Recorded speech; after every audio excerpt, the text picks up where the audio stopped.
আমরা যেটা বুঝছি যে এখন জাস্ট লয়ারদের শুধু ল জানলেই ইজ নট ইনাফ। আমাদের এখন বিজনেস বুঝতে হবে, আমাদের এখন টেকনোলজি বুঝতে হবে, যে জিনিসটা আগে ছিল না। I think the topic is so important যে আমাদের আসলে we have to carry on with this and আমার slides এর যে keynote speaker যে if I can highlight the importance এবং আমি আসলে বাংলা ইংলিশ দুটাতে মিলাই বলবো even though আমাদের Supreme Court language official language is English because this cyber crime is on the rise and আমাদের এখানে যেটা হচ্ছে যে যত দিন যাচ্ছে আমরা দেখছি সব crime is somehow linked with cyber crime এবং it will increase as we move forward and specially যখন আমরা বলি আমাদের গভর্নমেন্টের একটা মিশন আছে স্মার্ট বাংলাদেশ and smart বাংলাদেশের if we are all going to be part of it smart citizen যদি আমরা হই we all have a very important role to play আমরা শুধু আমাদের গভর্নমেন্টের দিকে আমাদের জুডিশিয়ারির দিকে আমাদের রেগুলেটরের দিকে তাকিয়ে থাকলে হবে না আমাদের নিজেদেরও কিছু রেসপন্সিবিলিটিস আছে on how to make sure that we keep ourselves safe do we know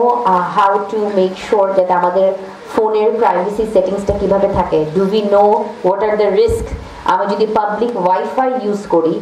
এটা আমি কি রিস্কে আমি নিজেকে এক্সপোজ করছি আমাদের ইটস অলওয়েজ ইজি সবসময় যে বাংলাদেশে আমরা বলতে পারি যে ল ঠিক মতন নাই আমাদের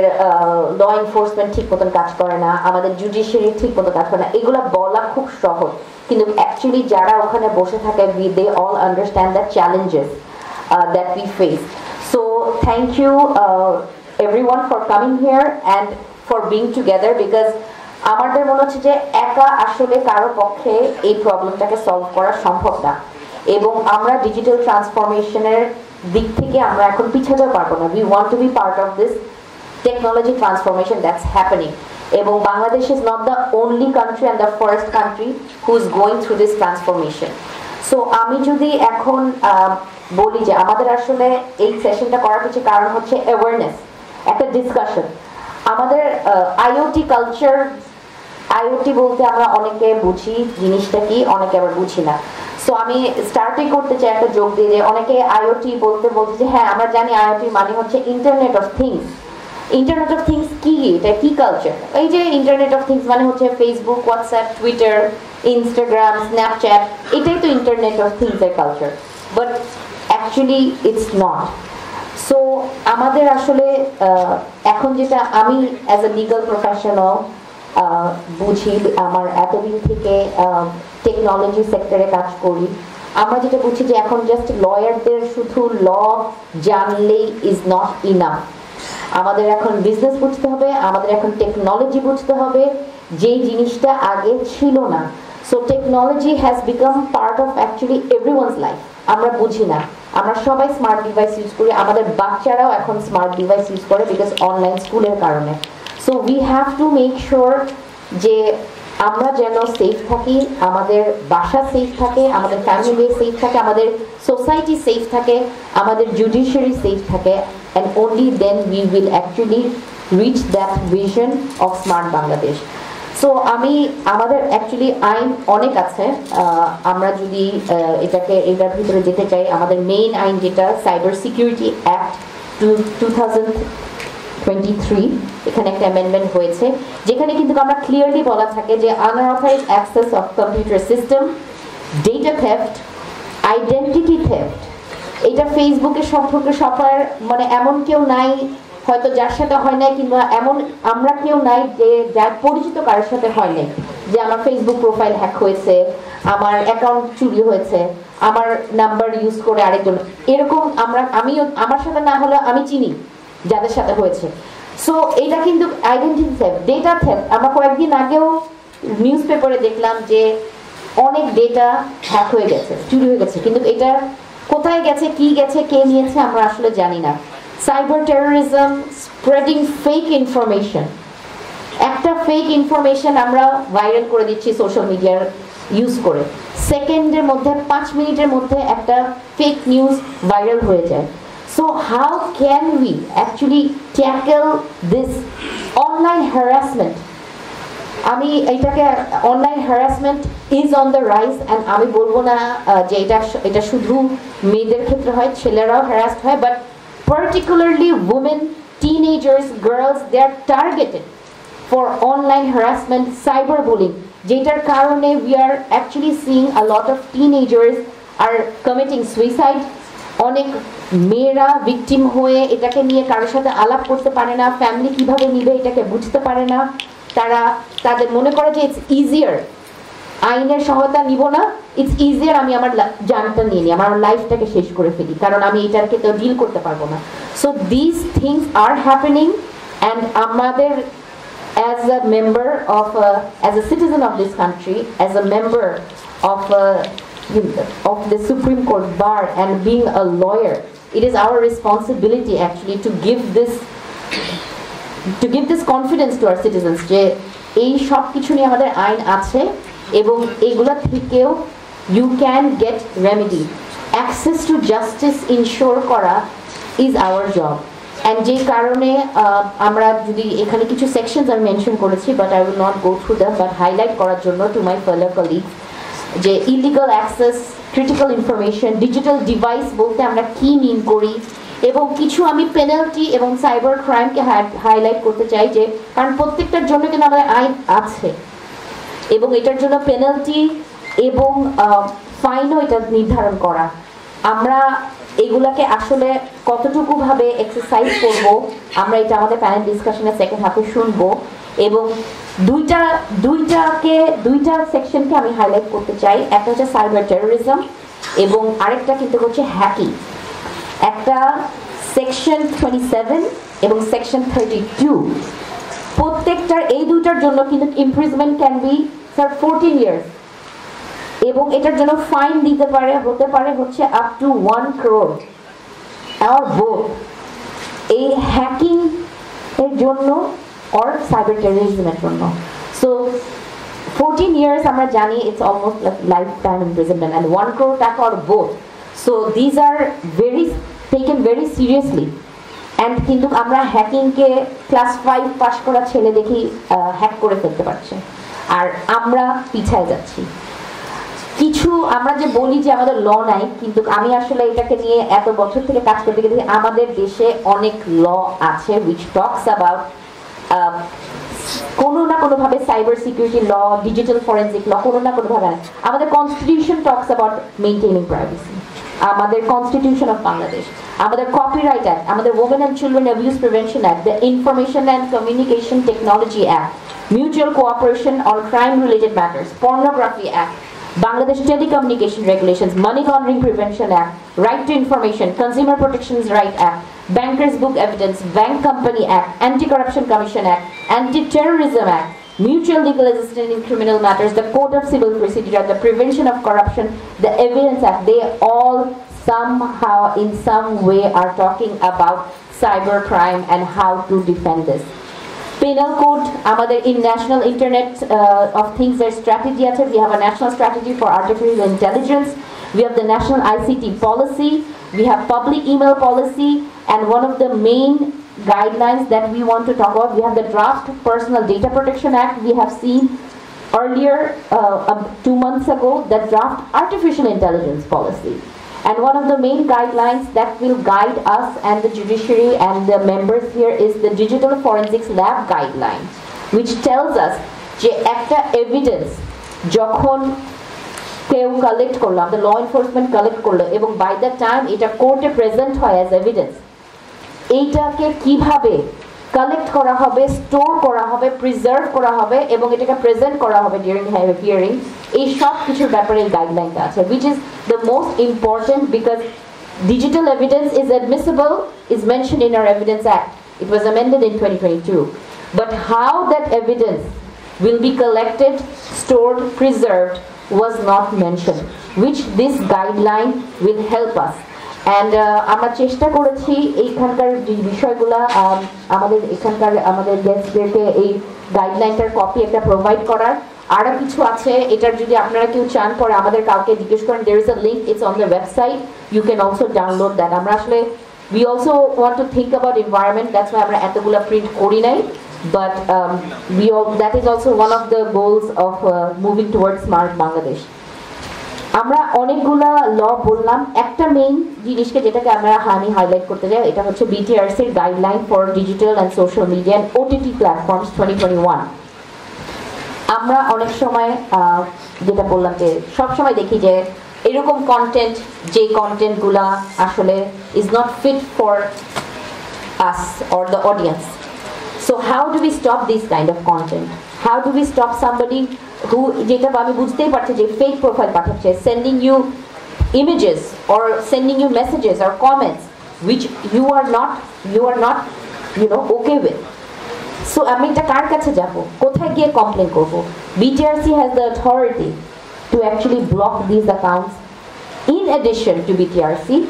National Cyber Security Agency Director General also has the similar authority if he suspects anything that is illegal যেটার জন্য যেটা এখনই এটাকে ব্লক করা উচিত বন্ধ করা উচিত he can also do this right away so আমাদের actually জানতে হবে where to seek help and who are those people which is one of the reasons of having this collaborative seminar today আমরা act অনেকগুলা আমি already বলেছি যে আমাদের আইন ইজ কোয়াইট দেয়ার এন্ড কিছু এই আইনের জন্য না আমরা অলরেডি আগে থেকে স্যার অনেক আগে থেকে আমরা কিন্তু এই সাইবার ডিজিটাল এভিডেন্স আমরা অ্যাডমিসিবল করে আসছি even before the evidence act was amended যদি বলি একটা Mrs Khaleda Akter versus state এটা 1885 এর 37 DLR এর রিপোর্টেড একটা কেস যেখানে কিন্তু অ্যাকচুয়ালি টেপস টেলিভিশনে করা একটা টেকনোলজির ভিডিও ক্যাসেটকে আমাদের অনারেবল জাজেস of the high court has এটাকে অ্যাডমিসিবল এভিডেন্স হিসাবে এটাকে নিয়েছেন বিশ্বজিৎ মার্ডার কেসে যেটা রিপোর্টেড 2018 এর হাইকোর্ট জাজমেন্ট 70 DLR ওখানেও কিন্তু video footage still photographs they were admissible evidence এখানে নতুন কিছু না সো এই যে অ্যামেন্ডমেন্টটা আসছে এর আগ পর্যন্ত যে আমরা কোনো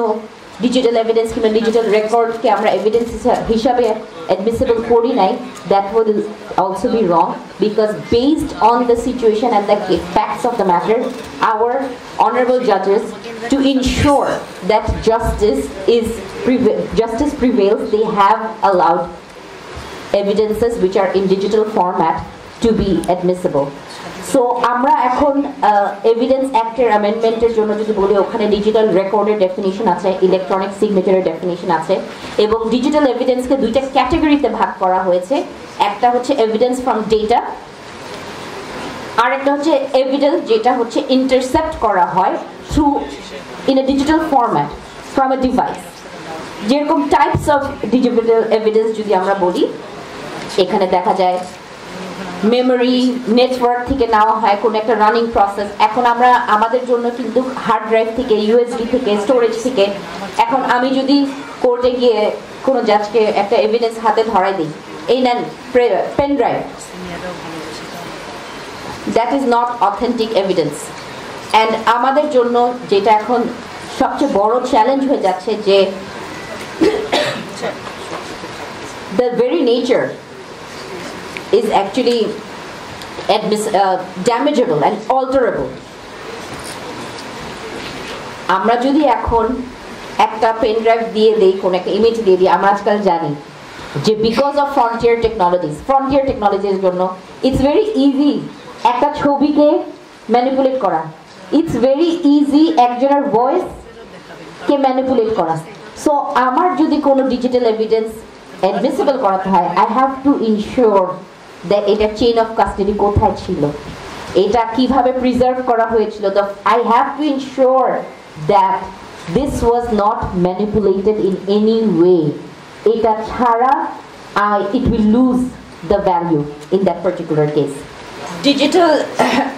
evidence এর যে documentation procedure এটা আমরা হয়তো অনেকে জানি না আমি জাস্ট এটাকে বলতে চাই যে প্রথমে কিন্তু এটাকে রেকগনাইজ করতে হয় ইনসিডেন্সি নেই এবং that is when our law enforcement come in place. They are actually the first people. যখনই কোনো সাইবার ক্রাইম হয় রিপোর্টেড হয় ডিজিটাল আমাদের সাইবার সিকিউরিটি অ্যাক্ট আন্ডারে it's the law enforcement agency that is actually there on the spot collecting evidence এই ল্যাপটপটাকে নিতে হবে এই মোবাইল ডিভাইসটাকে নিতে হবে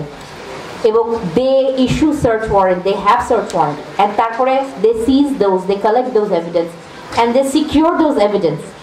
দেন they examine those evidence then those are analyzed and then they do the report. They summarize their findings, they translate it, and they explain their conclusions.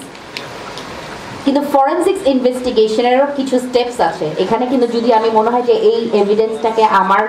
এটা this is not possible for us to intercept I will send it to a digital forensic lab. There are 6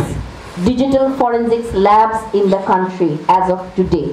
The number is likely to increase. And আমাদের digital forensic গাইডলাইনে বলা আছে যে যখনই কোনো evidence আসবে to the digital forensic lab, they have a commitment to turn around time of 90 days. 90 days এর মধ্যে they will give a report, provided there is no additional. যদি extra time লাগে, they take another 90 days, but that is very much communicated with the law enforcement agency যা দিয়েছে এবং when necessary, they actually have that authority যে তারা কোর্টে গিয়ে এই তাদের ফরেনসিক্স রিপোর্টটাকে যদি বলে যে আমরা তো এগুলা টেকনিক্যাল জিনিস বুঝি না কিন্তু they also have that if requested they come, they go to the hearing and they explain their digital forensics report and say আমাদের এখানে experts their opinion আমরা জানি when handling digital evidence and conducting digital forensics investigations we need experts. এটা আসলে সবার it is not for everyone. Only those who have the necessary skill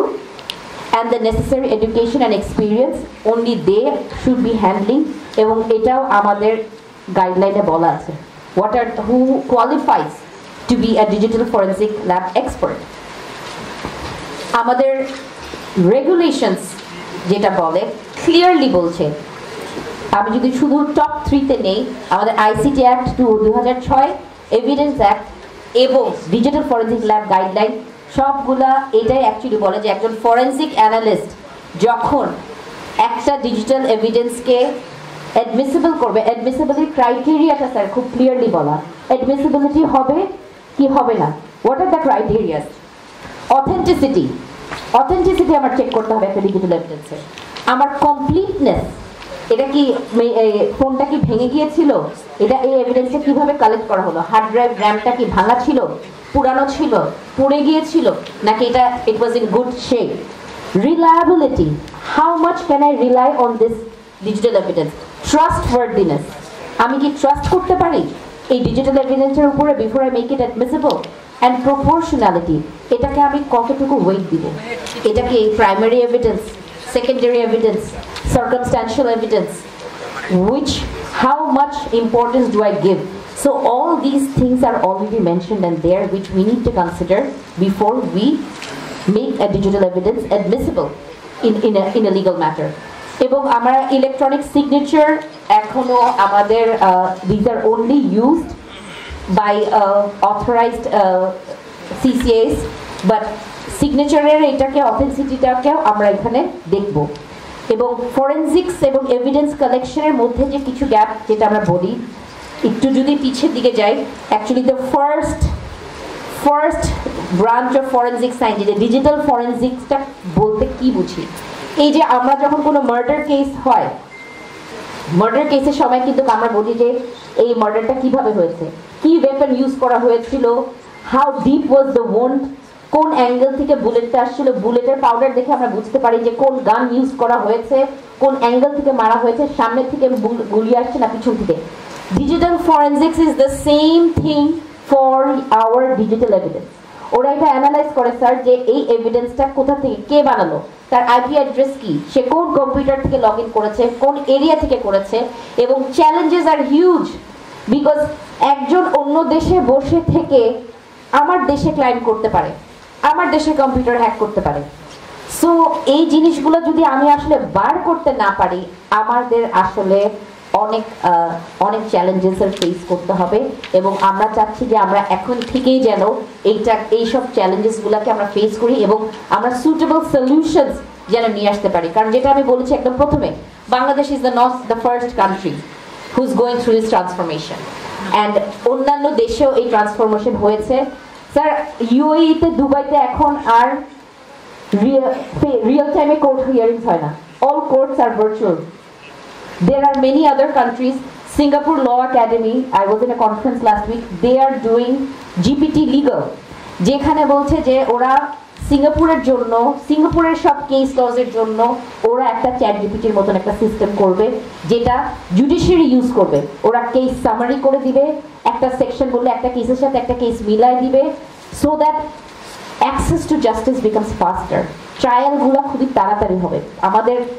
আমরা জানি, আমাদেরকে অনেকে বলে যে, শুনতে হয় আমাদের লয়ার হিসাবে যে একবার কোর্টে মামলা করলে এটার তো ভাই আমি এটার রায় দেখে যেতে পারবো কিনা জানি না, আমার বাচ্চারা হয়তো এটা নেবে। So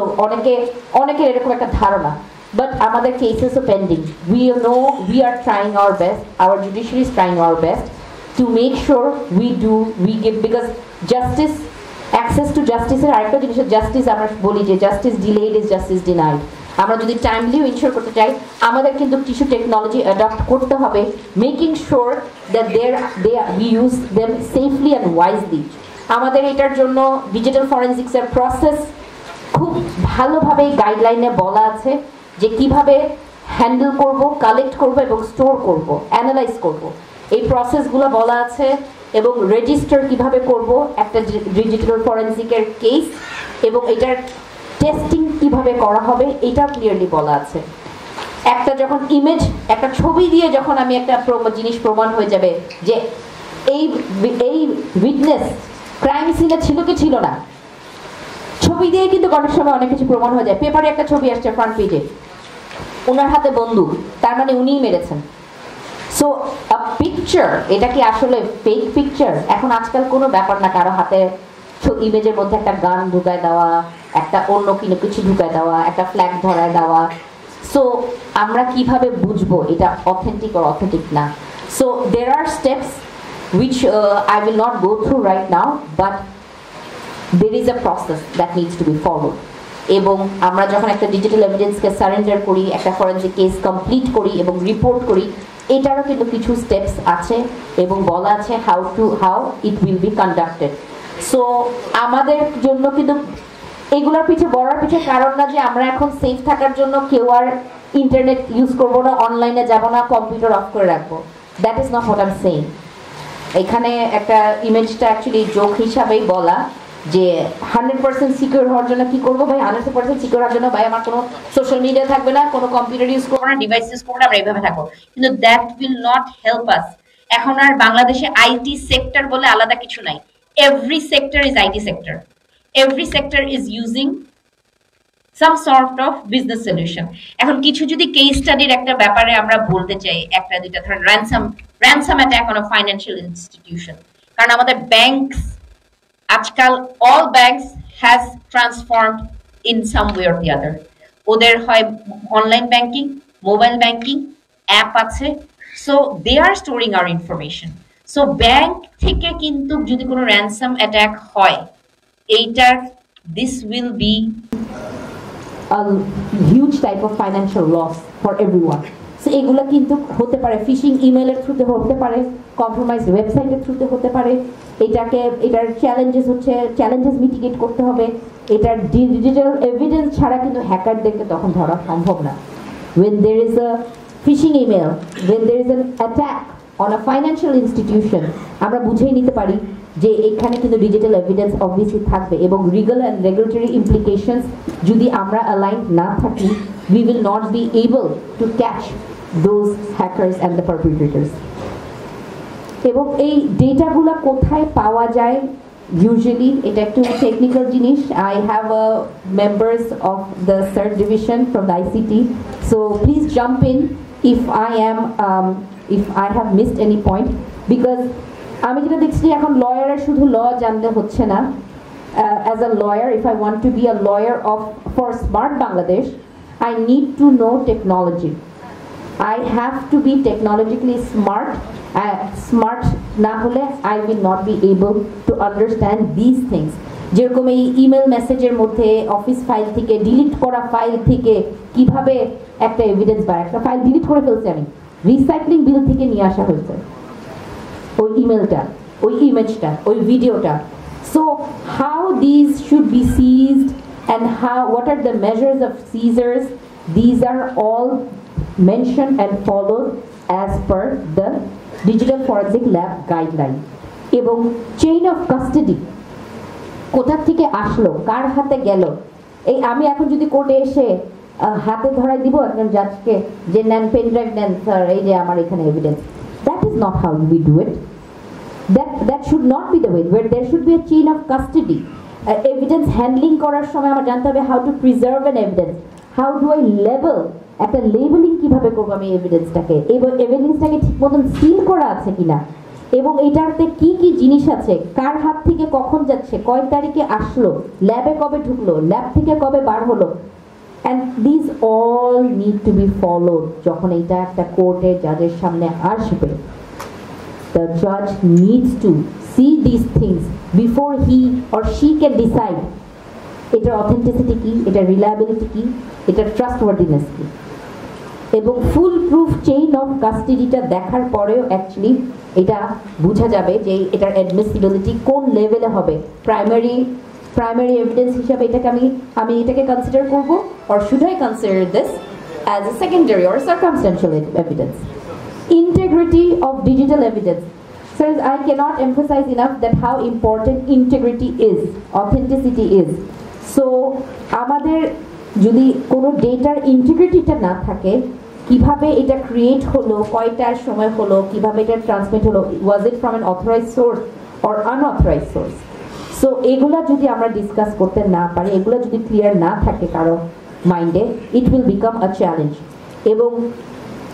frontier technology, data protection, আমরা দেখি যে আমাদের মোবাইল নাম্বার চলে যাচ্ছে, it is our personal data, আমাদের নাম, আমাদের ন্যাশনাল আইডি, এই সব কিছু কিন্তু আমাদের পার্সোনাল ডেটা। আমাদের personal data protection act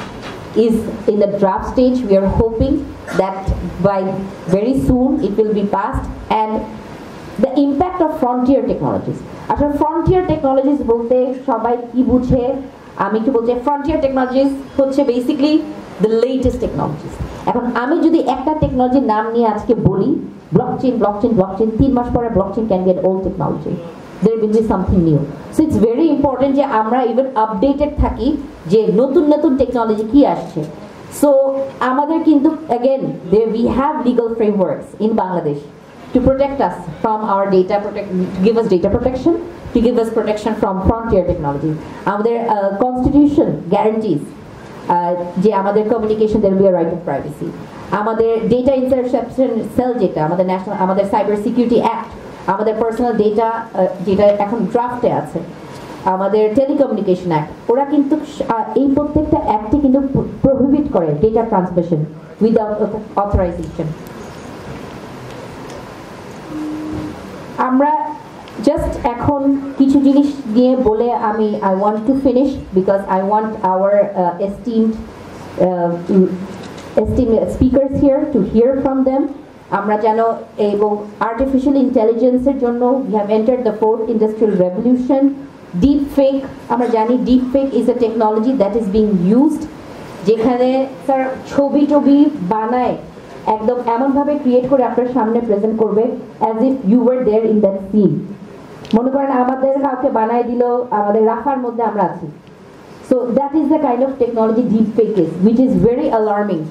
And it can actually ruin frontier technology. আমি বলছি যে frontier technologies are all the latest technologies, কারণ আমি যদি এখন একটা টেকনোলজি বসে থাকি I will be left behind. I have to continuously keep myself updated to know what are the new technologies. এবং এখানে একটা রিস্ক যেটা ইম্প্যাক্ট আমাদের জানতে হবে, ক্রস বর্ডার। স্যার আমাদের ক্রস বর্ডার ডেটা ট্রান্সফার অনেক কুইকলি হয়ে যাচ্ছে, সেই ফ্রন্টিয়ার টেকনোলজির কিন্তু একটা রিস্ক হচ্ছে যে এরা খুব সুইফটলি আরেক দেশে বসে থেকে আমাদের দেশে ডেটা অ্যাক্সেস করতে পারছে এবং ট্রান্সফার করতে পারছে। So how do we tackle that, এগুলাকে নিয়ে আমাদের একটু চিন্তা করতে হবে, so that we can assess their impact এবং we can address these challenges, and we can make sure that the currently আমাদের যত চ্যালেঞ্জ আছে, আমাদের intellectual property is one area that is going to be impacted because of artificial intelligence, and we have to promote innovation. Obviously we will move towards smart Bangladesh, but we want to be a smart society, we want to be smart citizens also. And with that, I want to thank everyone, and I hope all of you kind of give this topic some thought, because this is an area যেটা actually যত দিন যাবে cyber crime এবং এগুলা সব বাড়বে, এবং আমরা যদি রেডি না থাকি actually we will be left behind. So আমাদের the criminals are becoming smarter than us, so we also have to keep up that space. And with that, thank you everyone.